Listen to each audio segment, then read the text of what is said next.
Église Pierre Vivante, Église de l'île francophone qui a pour mission de gagner les francophones à Londres et dans le monde pour Christ. Venez vous joindre à nous pour louer et glorifier notre Seigneur Jésus-Christ tous les dimanches à partir de 10h. Nous espérons vous voir. Que Dieu vous bénisse.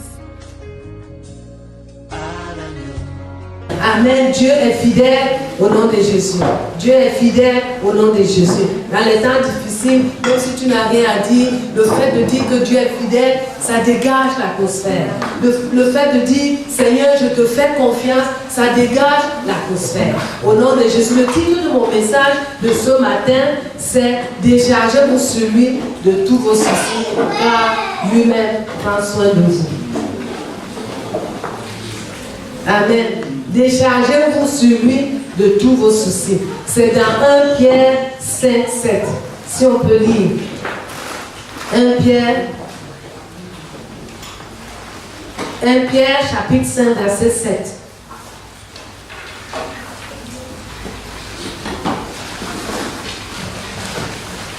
Et déchargez-vous sur lui de tous vos soucis, car lui-même prend soin de vous. Dieu nous demande de nous décharger sur lui de tous nos soucis. Dieu est le créateur de toutes choses. C'est lui qui a créé tous les hommes. Mais pour nous qui avons reçu Jésus-Christ, non seulement Dieu est notre créateur, mais il est également notre Père. Puisque la Bible dit, à ceux qui ont reçu Jésus, il a donné le pouvoir de devenir enfants de Dieu. Nous sommes les enfants de Dieu. Dieu nous aime et il ne veut pas qu'on tréballe les soucis. Il veut qu'on se décharge sur lui.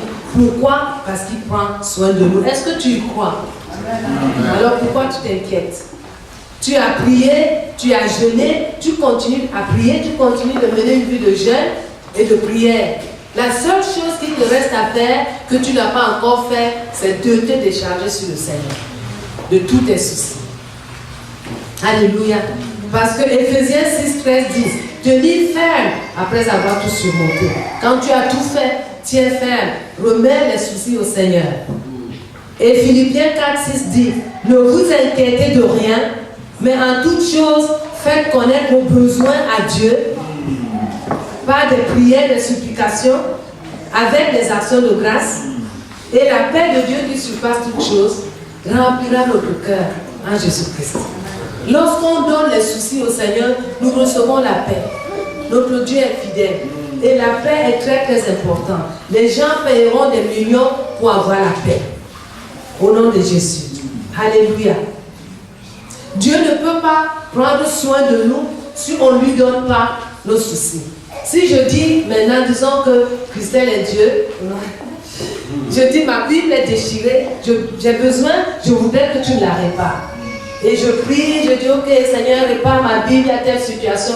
Entre-temps, par mes soucis, je tiens la Bible. Je n'ai pas donné, relâché comme ça.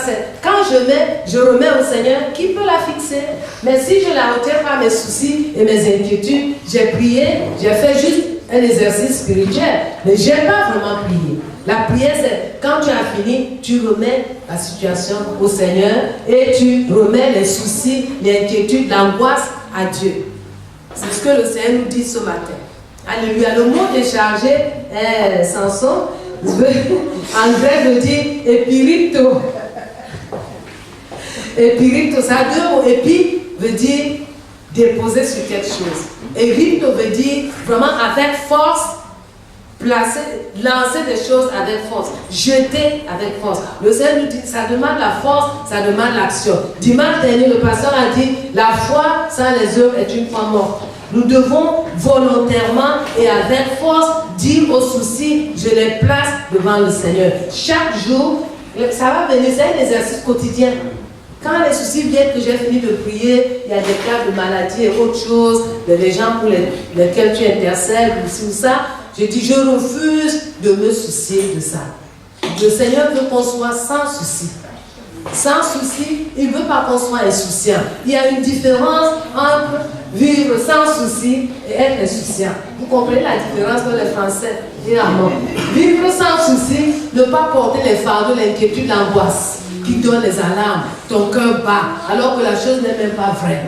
Et vivre une vie insouciante, c'est par exemple gagner 2000 par mois, 2000 livres, et dépenser 5000 livres. Aïe, ça c'est insouciant. C'est parce que Dieu nous demande de faire, il nous demande de vivre sans souci. Parce qu'il prend soin de nous. C'est quoi prendre soin de nous? Prendre soin de nous, ça veut dire qu'il nous soigne, il exauce nos prières, il nous guérit, il nous délivre, il nous restaure, il pourvoit à nos besoins. Il ne peut pas le faire librement si on ne lui laisse pas l'opportunité de le faire en remettant les situations entre ses mains. Sincèrement, tu peux voir la différence quand deux personnes prient. Une personne qui a remis la situation entre les mains de Dieu, ta prière est différente. C'est une prière paisible et de paix. Et une personne qui est angoissée, la prière aussi est différente. Tu sens que vraiment, et tout ça, mais tu n'as pas tout remis entre les mains de Dieu. Quand tu remets la situation entre les mains de Dieu, tu n'as plus à t'en soucier. Pourquoi? Parce que Dieu est grand, parce que Dieu est puissant, parce qu'il est capable. Et tu entends les gens dire, comment ça va Dieu au contrôle? Dieu ne peut pas être au contrôle d'une situation que tu ne lui as pas donnée. Il est au contrôle quand tu lui donnes la situation. Si tu es au contrôle de ta propre situation, Dieu n'est pas au contrôle de ça. C'est quand tu lui donnes et tu, sans souci, Seigneur, je te fais confiance. Parce que je sais que tu es fidèle, tu es mon Père et tu m'aimes. Pourquoi tu t'inquiètes? Jésus-Christ a dit, venez à moi, vous tous qui êtes fatigués et chargés, et je vous donnerai le repos. La vie est faite de problèmes et de défis. Quand on vit sur terre, il y a quelqu'un qui est venu voir son pasteur et lui dit, pasteur, prie pour moi, pour que je n'ai plus de problème. Le pasteur dit, ok, je vais prier pour toi pour que tu meurs. Parce que c'est quand tu meurs qu'il y aura plus de problèmes. Tant qu'on vit, il y aura des situations à résoudre. Mais nous sommes des enfants de Dieu. Nous avons l'assurance que nous pouvons aller devant notre Seigneur. Le rideau a été déchiré. Nous avons accès dans sa présence pour lui remettre nos problèmes et vivre sans souci. Sans souci. Donc on vient dans la présence de Dieu parce qu'on n'a pas de souci. On lève les mains, on loue le Seigneur. Nous dansons dans la présence du Seigneur. Alléluia, au nom de Jésus. Béni soit tout Seigneur. Alléluia. Vivre sans souci ne veut pas dire tu ne fais plus rien. Tu continues à prier, tu continues à donner, à jeûner, mais tu vis sans souci parce que tu as confiance que Dieu est au contrôle de la situation. Est-ce que les soucis vont changer la situation? Non. Alléluia, gloire au Seigneur. Les problèmes sont réels, les douleurs, tout ça, les peines sont réelles. Mais on ne peut pas les changer. C'est Dieu qui peut le changer. Remettons-toi entre les mains de Dieu et sans souci. Tu le déclares, je vis sans souci.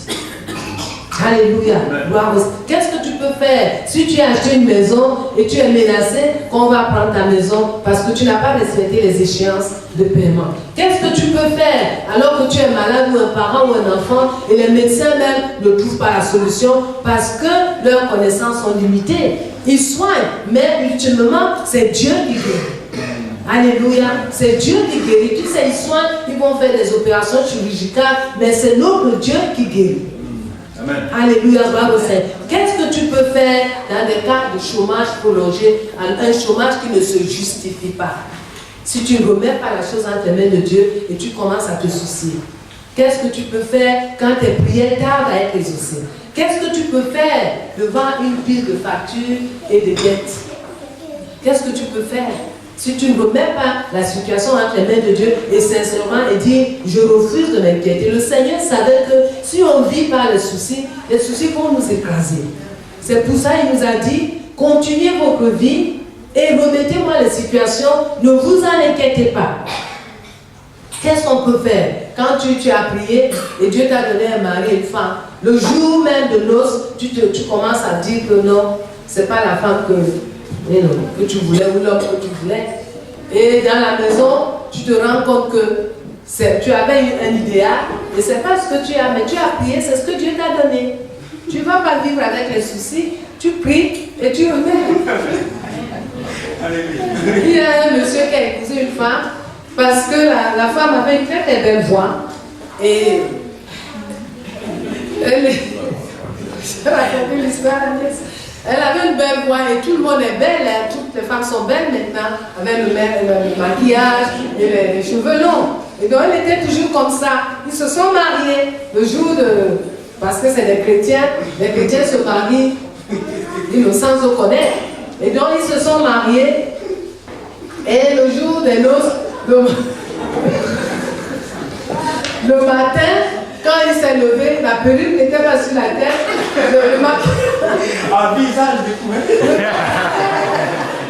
Le maquillage n'était pas sur le visage. Il regarde comme ça, il se frotte les yeux. Il lui dit signe. Il dit ça, elle chante. Parce que c'est la voix. Quand il avait entendu chanter, il a dit non, cette femme, c'est ma femme.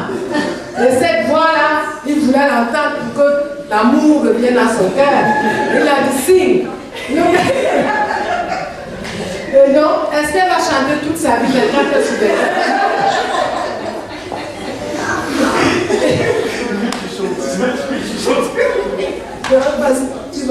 Tu pries, tu dis Seigneur, voilà, je remets la situation entre tes mains. C'est toi qui peux changer toutes choses. Pourquoi Dieu veut qu'on se décharge sur lui? Maintenant, les choses sérieuses. D'abord parce que c'est un commandement.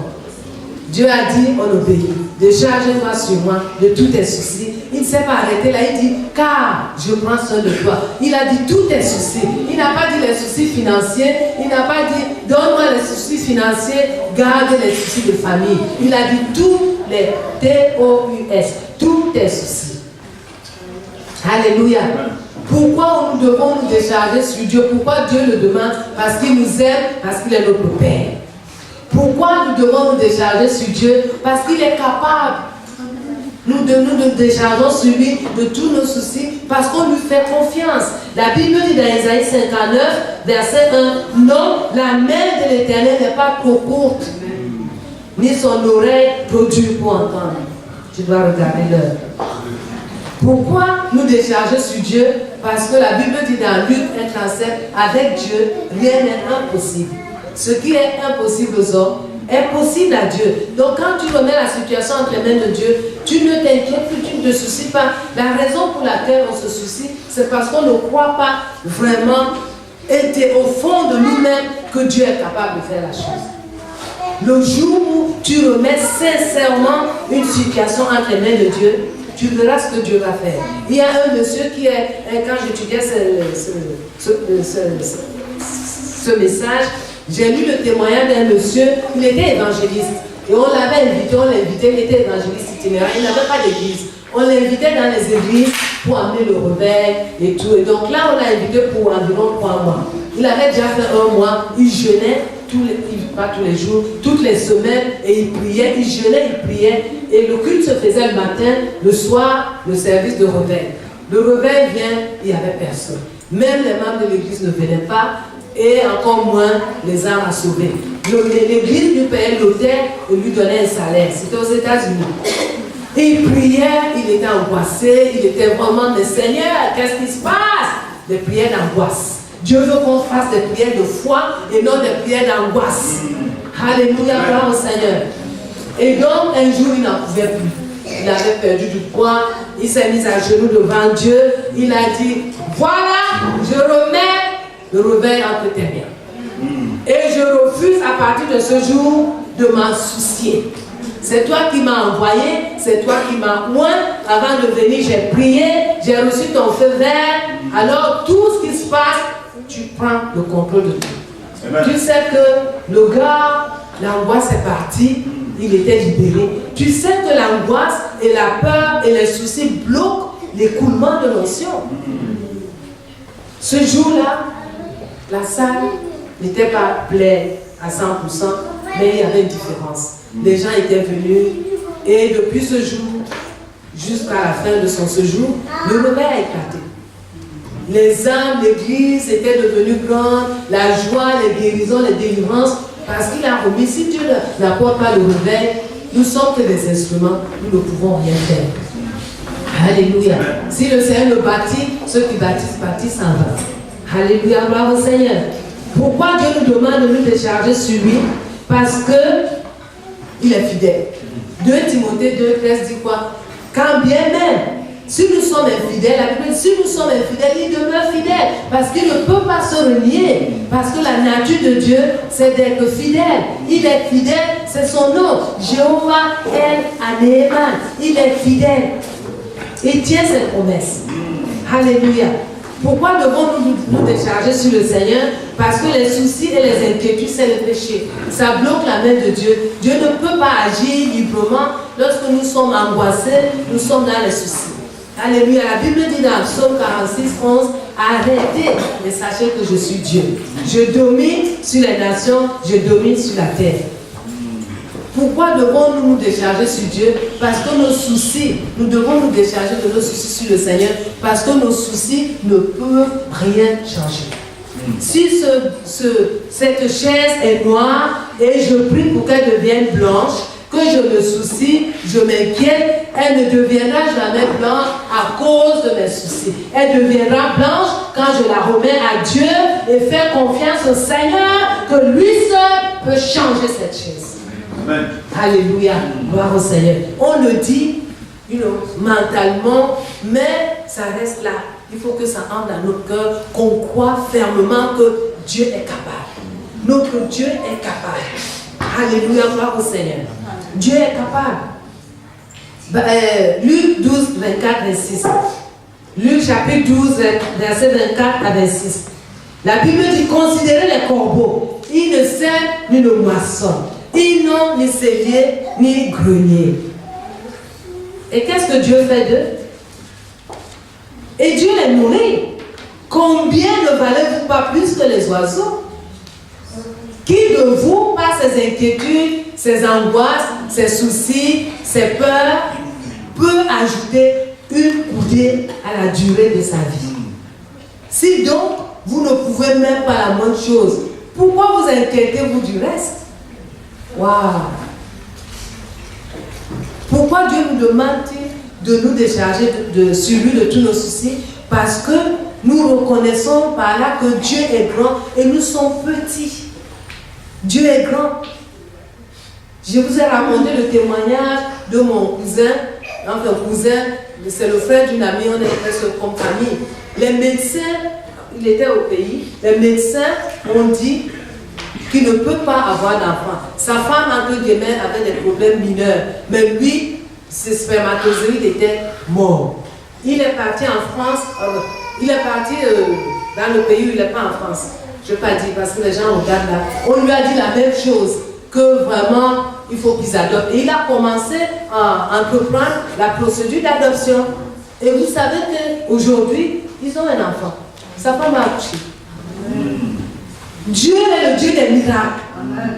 Les angoisses empêchent la main de Dieu d'agir. Un autre couple aussi qui n'avait pas d'enfant. Et donc, ils ont décidé d'adopter. C'était les Européens. Ils ont décidé d'adopter. Et pendant que la procédure avançait, la femme était même enceinte, mais elle ne savait pas. Ils ont emmené l'enfant à la maison et l'enfant était là, la tension, l'angoisse et tout. Parce qu'une femme qui attend l'enfant, chaque mois, elle regarde est-ce que les règles sont venues et tout ça. Et elle n'avait plus ça. Elle était focalisée, elle et son mari, sur l'enfant adopté. Et tu sais qu'entre-temps, elle était enceinte. Pourquoi? Parce que ses organes étaient détendus. Même quand tu es normal, que tu n'as vraiment pas de problème et que tu es angoissé, ça peut bloquer les choses. Même le traitement médical peut ne pas fonctionner à cause de l'angoisse. Alléluia, gloire au Seigneur. Notre foi grandit lorsqu'on fait confiance en Dieu et on laisse Dieu agir. Plein d'exemples. Quand j'ai commencé la cellule, j'avais une dame qui était dans ma cellule, elle demandait ses papiers, son titre de séjour. Et donc, ça a duré et duré et duré. Et donc, ses amis avec qui elle est venue, certains ont été déportés dans leur pays. Et donc, la peur est entrée en elle. La peur est entrée en elle, là où elle habitait. Quand les lettres venaient avec les enveloppes marron, elle disait, ah, ça c'est la lettre de Home Office. Elle est inconnue. La personne a déménagé. Retour à l'expéditeur. On ramène l'enveloppe au Home Office. Elle est restée. Entre-temps, elle a eu un enfant. Je lui ai dit, écoute, va, cherche, demande ce que tes papiers sont. Elle a dit, j'ai peur, si je vais là-bas, on risque me déporter comme les autres. Je lui dis non, je n'ai jamais appris que tu ailles au Mofi. Ils vont te donner la décision, ils vont te dire la décision qui a été prise, mais ils ne vont pas te faire partir. Finalement, on a dit, si tu prends la décision volontaire de quitter le pays, ils te payent le transport et ils te donnent une petite enveloppe pour que tu ailles te débrouiller dans ton pays. Elle a dit, je vais opter pour cette situation. Elle va au Home Office. Quand elle arrive, elle donne son nom, on lui demande son adresse, elle hésite et tout ça parce que la peur. Finalement, elle donne son adresse. Le monsieur dit, vous étiez où? Depuis 2 ans, vous avez vos papiers et vos lettres nous sont revenues ici inconnues. C'est elle-même qui écrivait inconnue à cause de la peur. 2 ans. Elle vivait dans la peur, elle avait déjà eu un enfant, elle aurait pu bénéficier de beaucoup de choses. 2 ans que l'ennemi lui a volé à cause des soucis, de l'angoisse, parce que les soucis amènent la peur. Les soucis nous empêchent de voir clair. Alléluia, gloire au Seigneur. Les soucis, lorsqu'on refuse de nous décharger au Seigneur de nos soucis, le stress vient. Qui dit stress dit maladie. Hypertension, estomac, AVC, maladie de cœur, la mort prématurée, parfois la folie. Lorsque nous refusons de nous décharger de nos soucis au Seigneur, qu'est-ce qui arrive? On prend les mauvaises décisions comme elles. Les décisions qu'on regrette plus tard. Quand on refuse de nous décharger de nos soucis au Seigneur, il y a l'insomnie. Pourquoi? Parce que quand l'ennemi vient dans la situation, avant de te coucher, il te met tous les scénarios. La maladie que tu as, tu ne vas pas t'en sortir. Tel avait telle maladie, il en est mort. Et tout. Et le matin, quand tu te réveilles, le même scénario. Il te bombarde les pensées. Tu dois te lever et déclarer ce que la Bible dit. L'ennemi ne comprend pas un autre langage que la parole de Dieu. Tu dois dire, je me suis déchargé de mes soucis au Seigneur. Je refuse de me soucier de cette situation. Ça fait plaisir à Dieu et Dieu dit, voilà quelqu'un, je cherche quelqu'un. La Bible dit, Dieu promet son regard sur la terre pour voir quelqu'un qui a le cœur tout entier à Dieu afin qu'il bénisse cette personne. Vous savez qu'il y a une parole comme ça dans la Bible.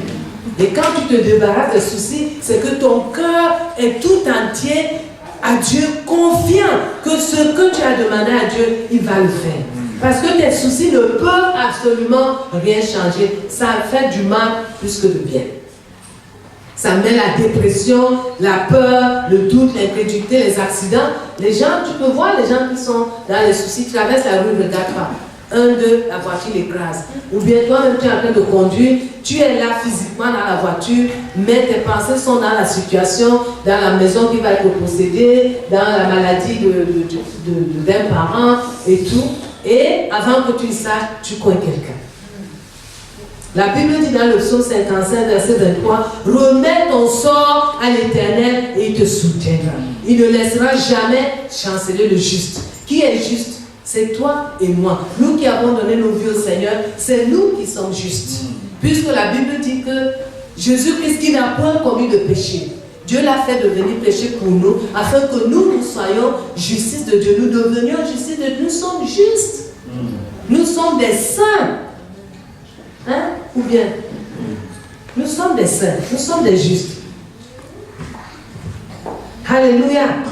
Gloire au Seigneur. Est-ce que tu veux, depuis que je parle, je suis sûre que tu as revu les situations qui amènent l'angoisse, qui amènent l'inquiétude. Est-ce que tu veux te décharger de tes soucis ce matin à Dieu? Toutes ces situations, maladie des parents, maladie d'un enfant, ta propre maladie, des rapports négatifs qu'on reçoit, des rapports des médecins et tout ça. Quand je suis rentrée du Tchad, j'ai reçu des rapports terribles. Hein? Ah oui, une petite maladie, quand tu vas à l'hôpital, on va faire le check-up, ils ont dit si, ça. Et donc, ils m'ont donné des comprimés à prendre tous les jours. Et la dame a dit, médecin, certaines personnes prennent ces comprimés toute leur vie. Je lui ai dit, au nom de Jésus, ça ne sera pas mon partage. Je m'en fous qu'elle soit docteur, qu'elle soit quoi. Elle dit ce qu'elle dit, et moi je dis ce que je dis. Ici, on est dans un pays de liberté. Je lui dis, au nom de Jésus, ça ne sera pas mon partage. Elle a dit, non. Je dis oui. Et donc, j'ai pris les comprimés. J'amène des petits comprimés comme ça, tu prends tous les matins. On a fait ceci, la glande thyroïde a fait cela. Je lui dis, je vais quand même obéir un peu, j'ai pris les comprimés en priant. Parce que quand tu envoies la parole pour annuler quelque chose, la chose est déjà faite. J'ai pris les comprimés 3-4 jours, j'étais plus malade qu'avant que je prenne les comprimés. Je ne pouvais plus marcher, je tremblais comme ça. Je dis non, ça doit être ces comprimés. Je dis mais pourquoi je les prends? Si je les prends, j'ai dit à la dame que non, ça ne sera pas mon partage. Si je les prends, je suis en train d'être en agrément avec elle. J'ai dit non et je me suis sentie mieux. Je ne dis pas que tu le fasses. Il faut que tu aies la conviction dans ton cœur que c'est ce que Dieu dit. Jésus-Christ a dit, si tu dis à cette montagne, ôte-toi de là et jette-toi dans la mer. Tu ne doutes pas dans ton cœur, mais crois que ce que tu as dit arrive. Tu verras s'accomplir ce que tu as dit. Dans ce passage, il y a quoi dit? Donc, il y a la puissance dans ce que nous disons, ce que nous déclarons. Mais ça doit venir du cœur, pas de la tête. Si ça vient de la tête, du cœur, que la conviction que tu as que non, je refuse. Quoi, et je me porte mieux. Ces comprimés allaient plus de me rendre malade. Et ils ont donné plein de tu dois revenir. C'est pas mon partage. Les comprimés sont là. Et tout de suite, tu vois, c'est l'ennemi. Tout de suite, ils m'ont donné un papier que je n'achèterai plus jamais de médicaments. Pour que je sois totalement dépendant de ça, tout de suite, j'ai dit, ok, ça va me servir quand je vais en mission, je ne vais pas acheter les comprimés de malaria. Parce que c'est cher. J'ai gardé la carte.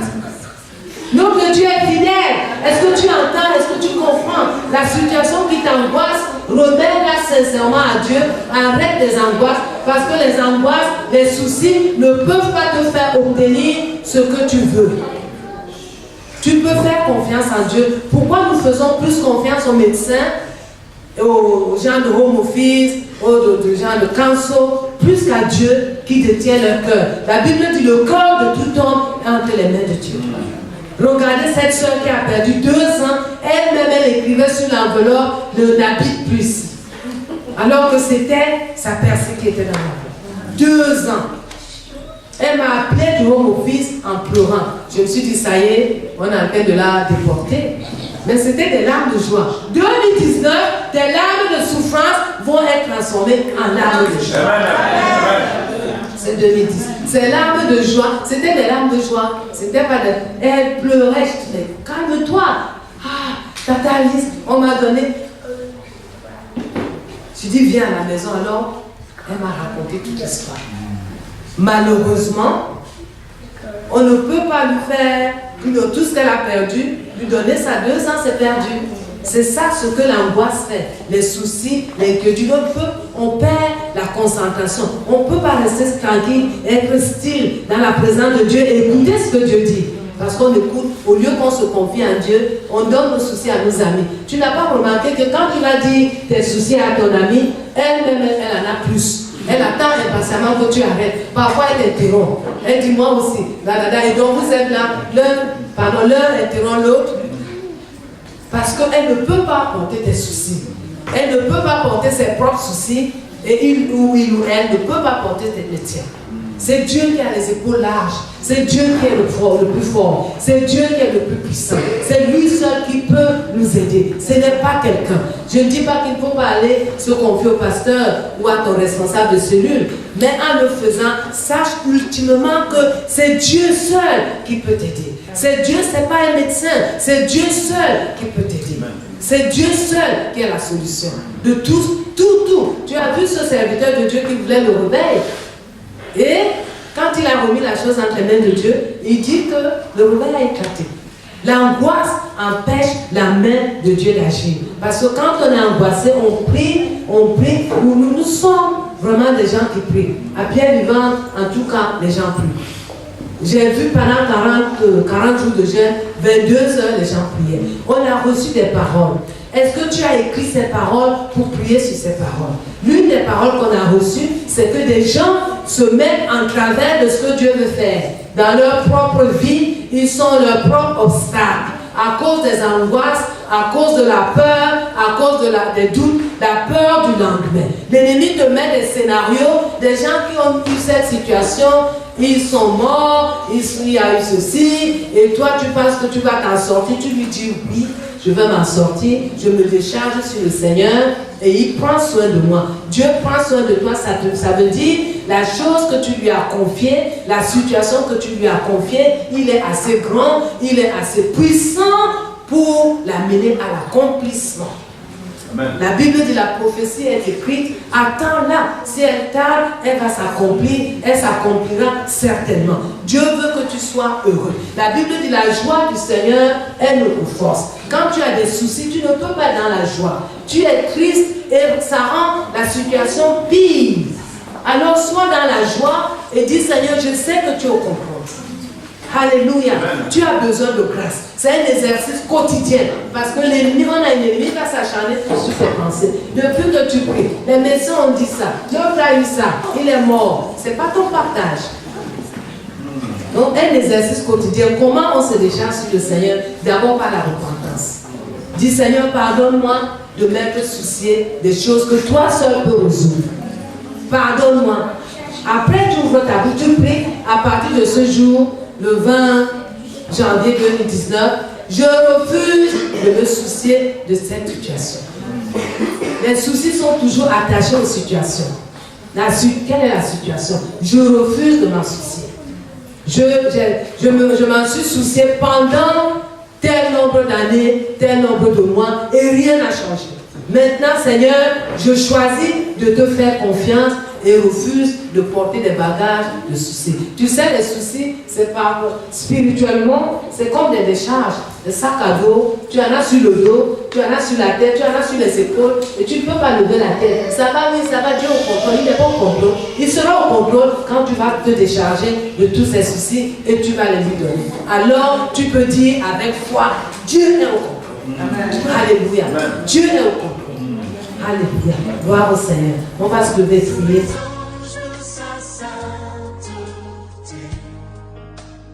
Église Pierre Vivante, Église et l'île francophone qui a pour mission de gagner les francophones à Londres et dans le monde pour Christ. Venez vous joindre à nous pour louer et glorifier notre Seigneur Jésus-Christ tous les dimanches à partir de 10h. Nous espérons vous voir. Que Dieu vous bénisse.